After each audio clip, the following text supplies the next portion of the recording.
even a big example for people who are sitting on a couple $100,000, if you took $200,000 and you invested it into a project, a real estate project, or some type of investment that's going to give you a great return like private equity does, if it doubles every 5 years, from year 1 to year 5, that 200 turns into 4. And then the next 4 turns into 8. And in 15 years, the 200,000 is 1.6 million. Welcome to the Name Your Number show presented by the Investor Mindset. We're on a mission to create financial freedom for over 1 million investors. And when you name your number, the number that you want to earn passively every month that creates your ultimate quality of life, then I believe you've achieved real freedom. And if you're ready to name your number and create your passive investment plan that you'll follow step by step to get there, then head over to investormindset.com/number to download your free guide to get started. And for those of you who are ready to build this plan together with me and a community of other investors just like you, then you'll be invited to schedule a call with one of my top advisors. Now let's get into the show. Today, I'm excited to have Joe Camberato in the studio today. How you doing today, Joe? Doing awesome, Steve. It's good to see you. How you doing? I'm doing amazing, man. I'm living a great life, and I'm excited to talk with you. And for those of you who don't know Joe, he is the CEO and founder of National Business Capital, who helps get funding for businesses across the country. And you've been doing some really cool things. You've scaled that business tremendously. And from what I understand, you've been able to reach financial freedom. So I'm excited to get into all that, how you got there, and some of the tools and strategies that worked well for you. But before we get into the goods, I'd love to start off on a personal note by looking back at earlier in your life. What events or influences from your childhood shaped you, who you are today? And how did that play a role in your money and investing journey? Well, great question. First off, thanks for having me on the show, Steven, and appreciate everything that you're doing. And, love your show and love you just talking real stuff with real people that are making it happen. Always appreciate that. I grew up, my parents got divorced when I was in second grade, love them, both great people.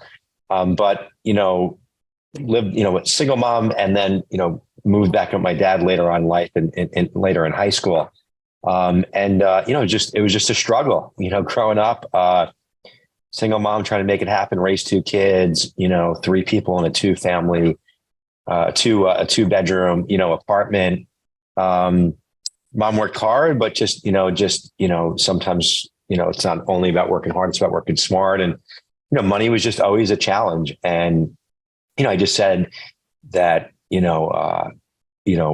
I grow up that, I'm not going to let, finances, hold me back from living a good life, and was never afraid of hard work. And from a young age, was hustling, even like when my parents were married and things were good.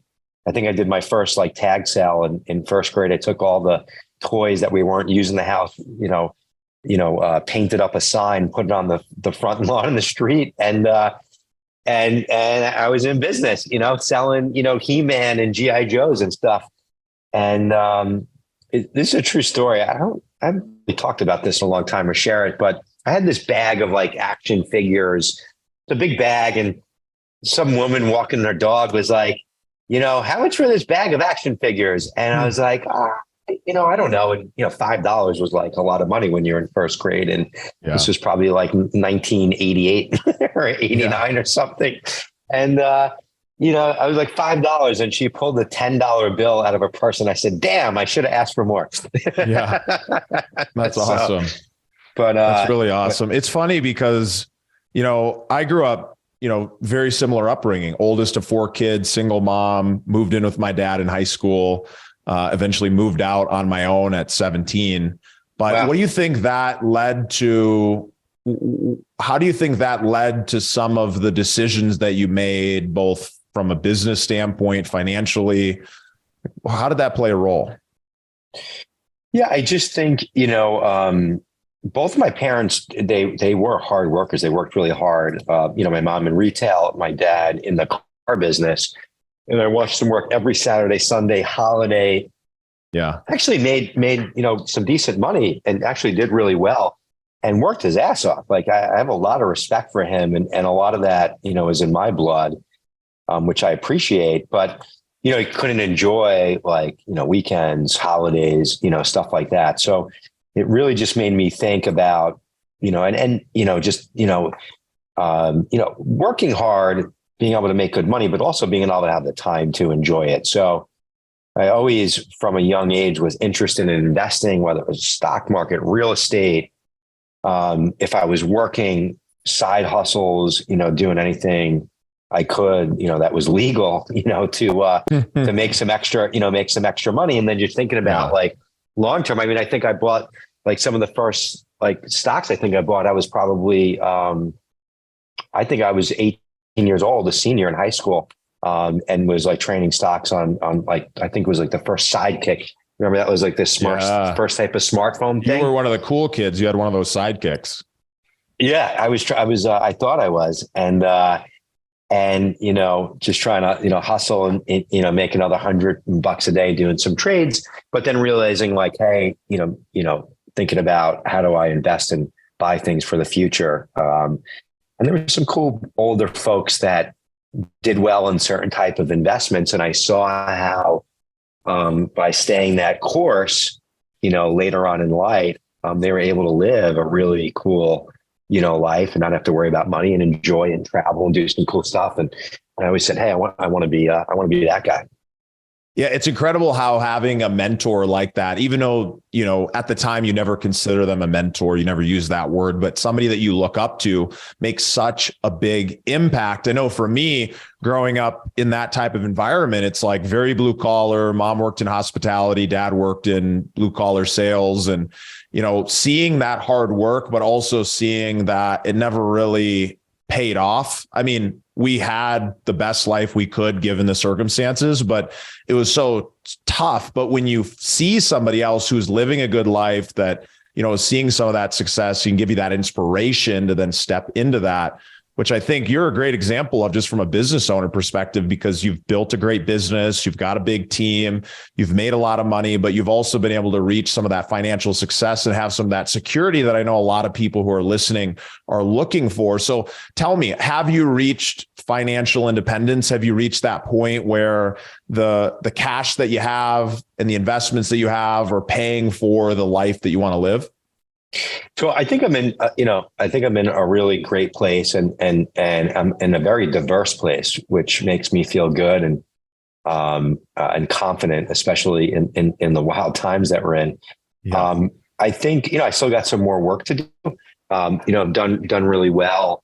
I don't worry about money, but, I think to live the lifestyle that I want to live, there's still some additional things, that I want to do, and some goals and numbers, that I want to hit.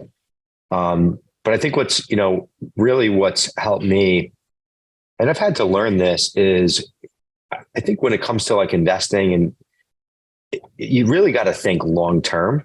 I think a lot of people don't think long-term enough, especially today. And for me, being in a number of different things, I think is really, it gives me a lot of confidence. That's such an important point that you make, because a lot of times when people are in survival mode, it's hard to think long-term. You're trying to figure out, hey, how do I get to that next step? But you're only thinking about that end destination instead of what are those steps that you can make along the way. And as a business owner, I imagine you're making a lot of money, you're earning a lot of active income, which is phenomenal. But tell me, how have you gone about thinking about making those kind of investments, deciding between putting that money back into growing your business, which growing your business is always going to lead to the highest ROI, but then you're heavily focused in one area and a lot of that income is not going to be passive. So how have you gone about thinking about the difference between making investments in the business versus making investments that might be purely passive and, for your portfolio?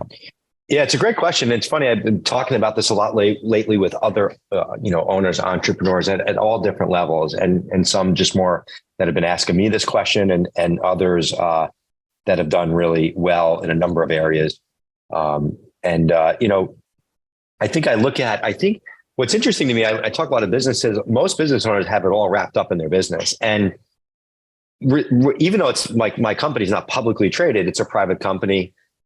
But it's a stock, right? Like, and would you like put all of your money into one stock? So I think as an owner, even if you're crushing your business and making money, like markets and things change quick, right? So I think, for me, it's been really important to do well, to reinvest and grow the business. And, and I put the business first. And, when things change or times change, like it's all about the business and keeping that going. I've got a big team and people, and I have a lot of respect for them, and want to see them, do well and continue to create an environment that they can grow in. So growing the business is extremely important to me. And I think it's important for people watching this to understand that.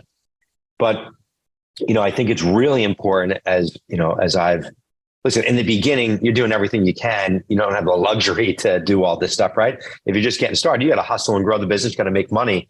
But, even when I was rocking, like putting a little money in safe money in retirement, whether it's 401k or diversified stock portfolio, whether it's, saving some money outside the business to, buy a piece of real estate, or invest in a real estate deal.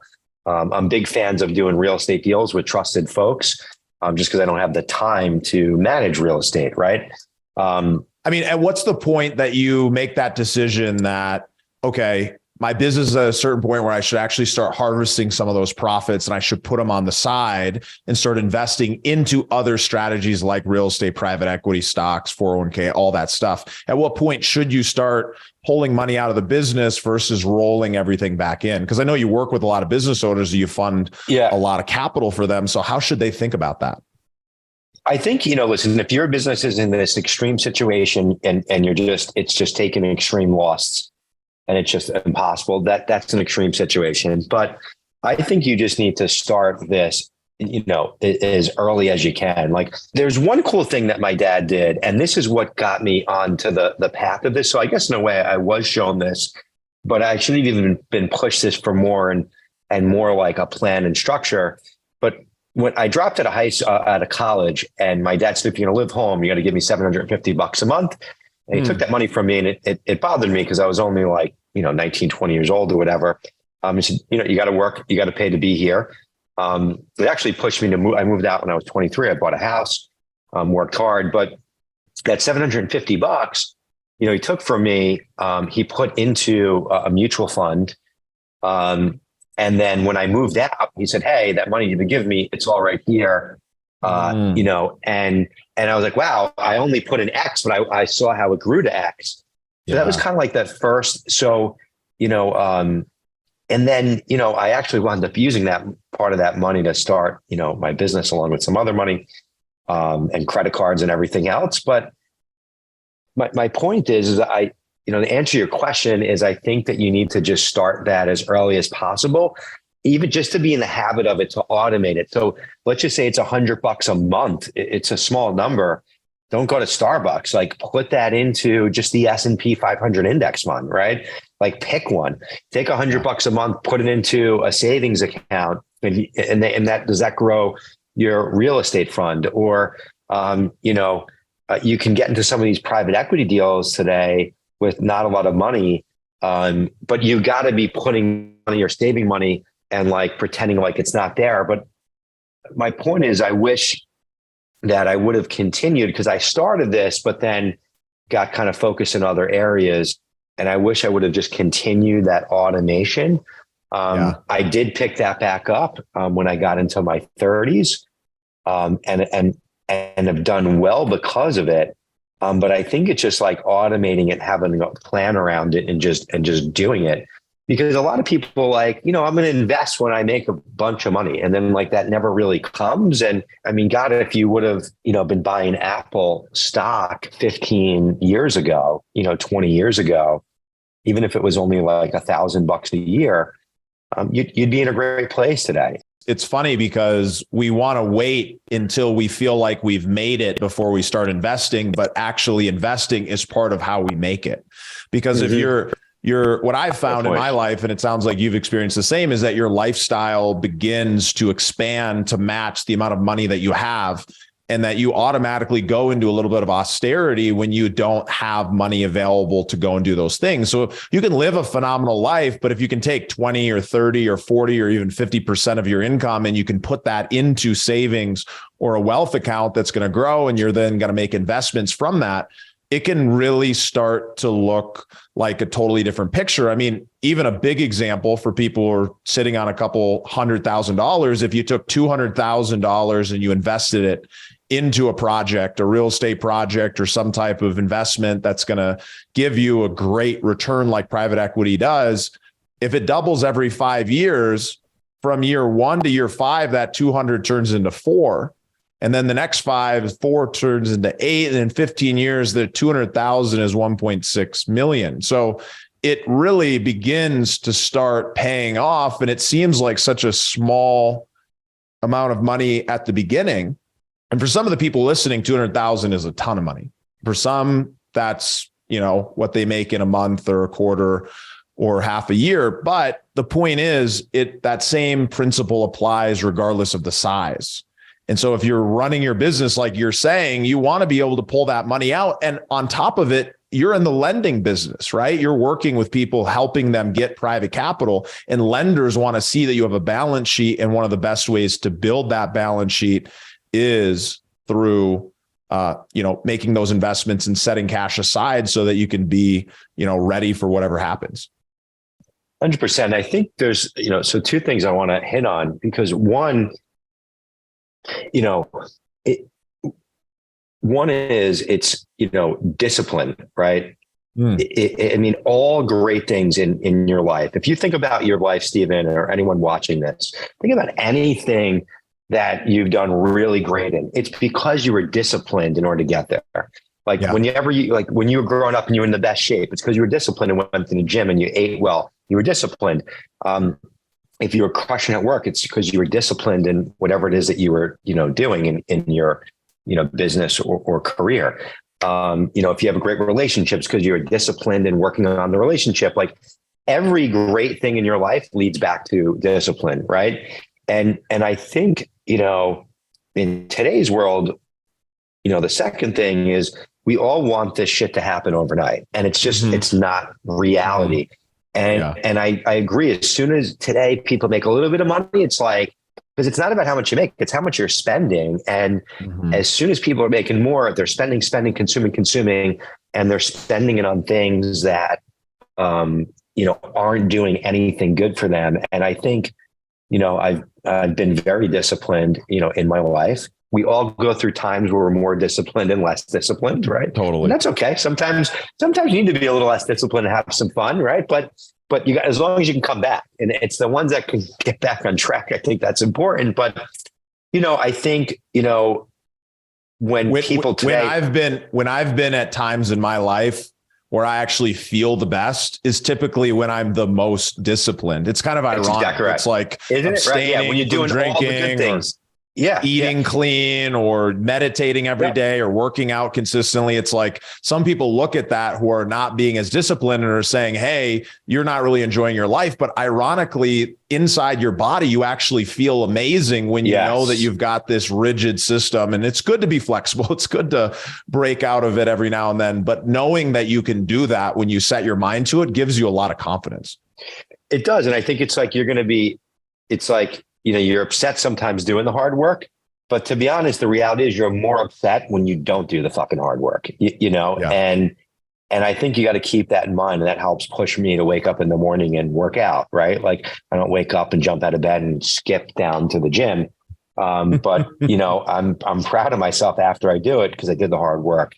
But that other piece of discipline, and I think what's really important here is that instead of getting and buying the house that maybe you can't afford or the car that you can afford, but you can drive something that still looks good. You'll still be able to take a date out and feel confident, and maybe save some bucks. And instead of going and blowing money on, multiple weekend getaways, going out drinking, partying, bottle service. I mean, whatever. Like being disciplined and saving that money and then putting it into work into something, I think you just see so many people that just, spend money very quickly, go and live beyond their means or live right up to their means. And I think there's been multiple periods in my life where I could have afforded a better house or this car, or to buy this and buy more of that, and being really disciplined to not do it and be okay with it. And also just not really give a shit about what anybody thinks, and just focus on me. That's really helped me. And this is, listen, times when you're growing up, you see one of your boys or this guy or that guy or this girl, like, it looks like they're crushing it. And I've seen a lot of people that you're like, damn, like, why don't I have that now or this now? And being able to like put blinders on, not worry about it, stay focused on you. And there's been a lot of people that you looked at and you're like, damn, I wish I was that guy. That guy's killing it. Put your blinders on, stay focused. And then, years later, by being disciplined, by holding back, by not taking on more expenses, that are worth it, by saving and investing, all of a sudden, a 5-year period goes by and, I've gone like this, and that person, maybe stayed the same or actually went in the other direction, because they were, they were buying a lot of the material stuff and they were looking all fresh and sharp, and cool. And then, 5 year passes, 10 years pass. And, I think the reality is, when you're thinking about investing, growing, being successful, you got to look at it in 5 and 10 year clips, because you're not going to move the needle that much in a year. If you do, all right, maybe you invested in a deal, you got lucky in something. All right, that's cool. But, try and repeat that every year. It's usually going to take you some time. And it's probably the best advice I can give to especially anyone up and coming, is you got to have patience. And I also think the flip side of that is like, I'm saying, hey, if you're younger, like, have patience. But the other side of that is if you're older, and you haven't done this work, you haven't done these things, you're not going to, it's hard to make up for lost time. So you still have to kind of start from, maybe ground zero this way. But you got to ratchet it up. You got to ratchet up into it, because, it's a common misconception that being disciplined is somehow like really bad for you, but it actually creates so much freedom. Because imagine if you're sitting in the position that you're in, you're making a ton of money in your business, and you've set a plan for yourself. You've made this investment plan of how much money you need to live off of, what that's going to look like. You've got the vision for what's important to you in your life, and you've made the decision. Now you don't need to think about it. When you decide, hey, I'm not going to drink, you don't need to think about it. It's not, should I have another one? It's, I'm not drinking this week or this night, because you've decided not to do it. And when you're actually decided on it, just as you're decided in making an investment or kind of going down this alternative investing path that can really get you towards creating a lot of passive income, it actually gives you a lot of freedom. Because when you're looking at all these other people and they're living a different life than you are, you can be inspired to step into what they're living, but by doing it the right way, by instead of going and getting steroids and going to the gym, you can go and do the hard work and then have the payoff and have your body and your finances really, really represent, kind of a healthy situation. So what I'm curious about, Joe, is talk to me a little bit about kind of your ultimate life vision. You've built an amazing business. What is this all for? Like, what is that life that you want to live? Are you looking to continue on your mission and grow something really big? Are you looking to exit the company? Are you looking to go and travel more? Like, what is the purpose behind, both building a business and making investments that's really driving your life? Yeah. Great question. Listen, my company started, I founded it from, this vision of helping entrepreneurs access capital in a fast, easy, and efficient way so they can grow and scale. And I saw a lot of local business owners get turned down from their bank and then know where to go. And there's a lot of places that you actually can go. There's a lot of lenders out there that will lend to you that are not banks. And that will help scale and grow your business without taking equity. So I, went on this mission and built exactly that. We built this amazing platform, teams of people, I still have a lot of growth to do in my biz. So I'm excited to really continue to grow it and to make it even much bigger than what it is. And I really want National Business Capital to be the most recognized business lending platform out there, that a business owner, when Chase Bank or Bank of America or the big banks aren't an option, you go, oh, I'm going to go to National Business Capital. So that's my ultimate goal. And also to see the great people and teams here continue to grow with the company and do well. And then on the personal side. Yeah. On the personal side, my ultimate goal is, I want to, help other people really grow and scale their businesses and be more of an investor, mentor, type of individual. And I think I do that now on a very small level, to some really cool up and coming entrepreneurs. But that is my ultimate goal. And yeah, as my kids get older, they're still a little young now, but that they're growing up quickly and fast. Definitely, really it's funny as you start to do well and make money and are successful. Not everyone, is this way. Everyone's a little bit different, but the material things for me, as I've matured and grown, like a better house or cars or watches or listen, I like nice stuff, so don't let me fool you, but yeah. And I have nice things. It's all good, but I think it's just more about experiences now and cool experiences that actually lights me up more than some like a material purchase. So doing cool things and seeing the world, I definitely want to see the world. And every time I get out there and visit a new place, it's always motivating and inspiring. And certain times outside of the country, depending on where it is, it all, brings a lot of appreciation back that, we do live in a pretty cool place. Yeah, I think it's important to kind of understand that, what are we really working towards? Why are we doing this? Because sometimes as business owners or even, high performing career professionals, it's so easy to get stuck in that cycle of grow, business. I mean, for myself, I've had to intentionally go out and develop and create hobbies. And I bring the same level of intensity to learning to golf or snowboarding or whatever it is that I'm doing, because that's kind of just my personality and I love doing it. But for me, for so long, business was everything and still is. It's probably, 80% of my focus. I yet to have built a family. I look forward to doing that at some point, but having that vision of a greater life and then a mission, right? A mission of what that is really about can really be a big driving force. So, we're getting close to wrapping up. I'd love to hear a little bit more about your business, what you do. And if you could share with folks, we've got a couple more questions, but before we get to those, share with folks a little bit about National Business Capital and how they can get in touch with you. Yeah, sure. Well, you can follow me at Grow by Joe. You can check out my podcast called The Grow Show. Check me out, Grow by Joe on YouTube, LinkedIn, and always putting a lot of great stuff out there. You can go to my company, nationalbusinesscapital.com.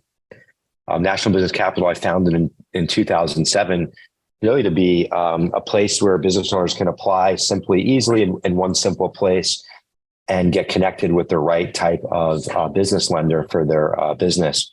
So we do everything from SBA loans, term loans, lines of credit, equipment financing, inventory loans, asset-based lending, you name it. We have over 75 lenders on the platform.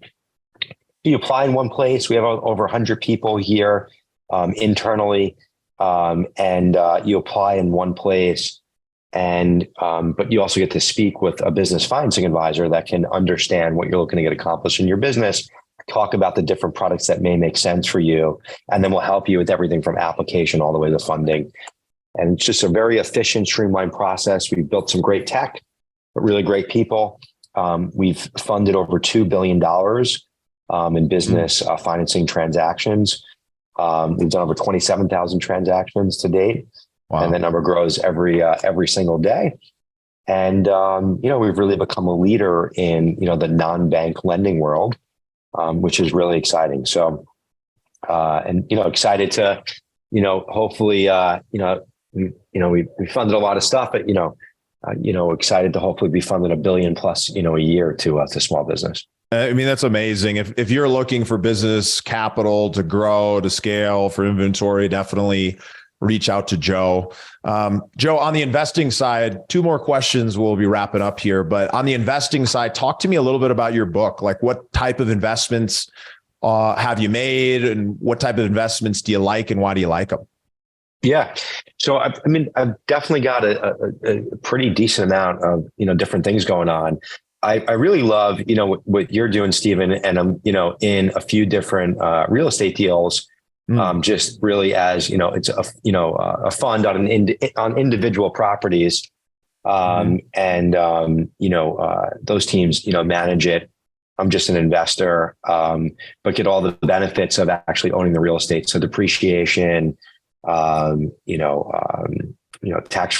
refinances, and all that good stuff. So in some of those deals, and then I have my safe money that's managed by a financial advisor that's just diversified into a number of different growth stocks right now in this crazy market.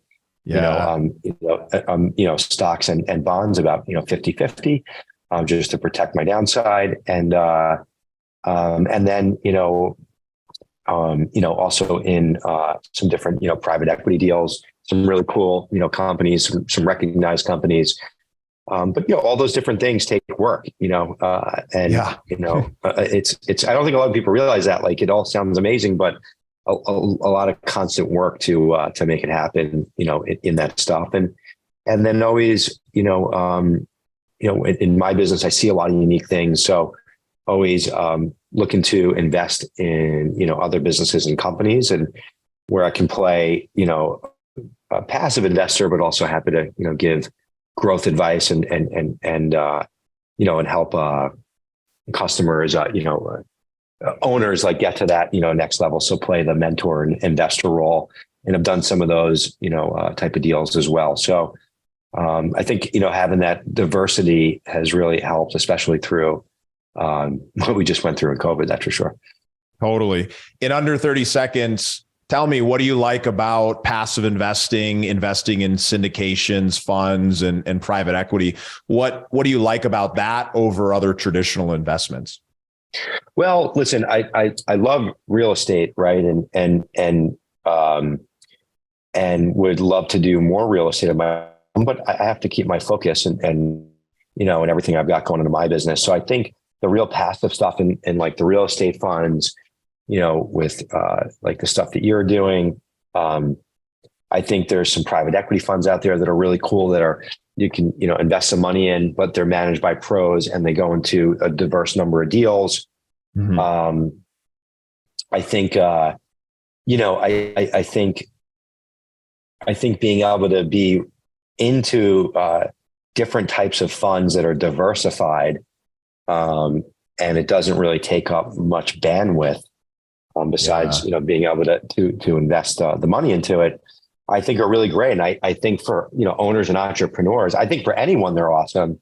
I think for, owners and entrepreneurs, especially if you're in like scale and growth mode in your business, I think it's great because they don't pull you away from your business. I think if you're for someone who's like an up and comer,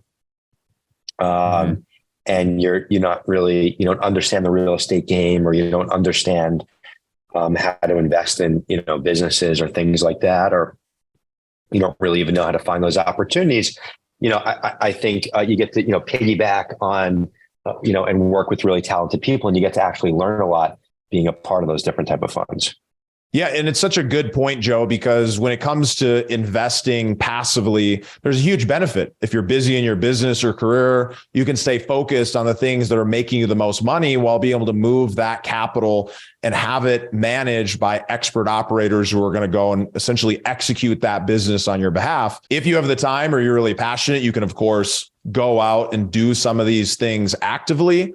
But for most people that I find, learning how to run a new business isn't necessarily the next thing they want to do on their list. So passive investing can be great. So this has been a great episode. Thanks so much for joining us, Joe. And I look forward to seeing you guys on the next episode. Thank you for listening to the Investor Mindset Podcast. If you like what you heard, make sure to rate, review, subscribe, and share with a friend. Head over to theinvestormindset.com to join the Insider Club, where we share tools and strategies from the top investors and entrepreneurs on how to take it to the next level.